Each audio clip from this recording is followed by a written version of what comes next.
So he came in only 3 or 4 months prior to when I did. So we had quite a new relationship, and there wasn't this experience on my side of the garage that, you know, in some ways it's a good thing and a bad thing, but there was no expectation in some ways. But at the same time, obviously, there was not the knowledge even on his side about Formula One. I think he came from Formula E, actually. So I tried to do most of my talking on the track, really, which I don't think was, again, the greatest thing. At the time, I was 23. Yeah. So I was still, quite awkward, and I didn't probably understand how to build a relationship that well, especially with 100 people. Really, realistically, 1,000 people at a factory, but 100 people at the racetrack. So I just came in, quite quiet, did my race, had a great race, but that's it. There wasn't much deeper than that. And how soon did you begin to think, I'm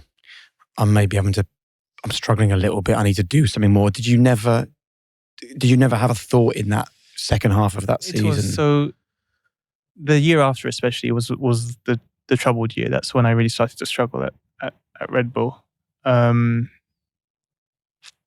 What changed then? Because you sort of think you've done the half season, great. Yeah, it was great. It was good for a first year. Still was behind a little bit with Max, but had some really good showings. Some qualifyings went really well, and some races did too.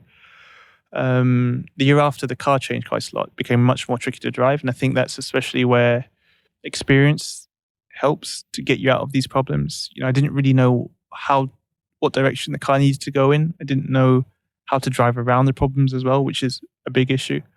And I had a driver who could drive pretty much anything. It didn't really affect him too much. So what I ended up realizing in hindsight, what I ended up going down was this feeling of what we talked about before, over-analyzing, being overcritical, kind of going a little bit more down that road. So I spent so much energy in trying to find the solution, trying to find the problem, when really I believe I should have took a step back a bit, trusted myself a bit more, not go through the data so much. I was looking at the data non-stop, having meetings non-stop, coming back to Milton Keynes at the factory, doing all of that kind of stuff, doing extra sim days, trying to find solutions for the car and all this kind of thing. Forcing it almost. Forcing it, exactly, and being over-analytical. So, sometimes in that sense, it just doesn't work out. And that's kind of the part where now I've, come back from that a little bit, and be a bit more relaxed. And how much of it was the fact you were up against Max?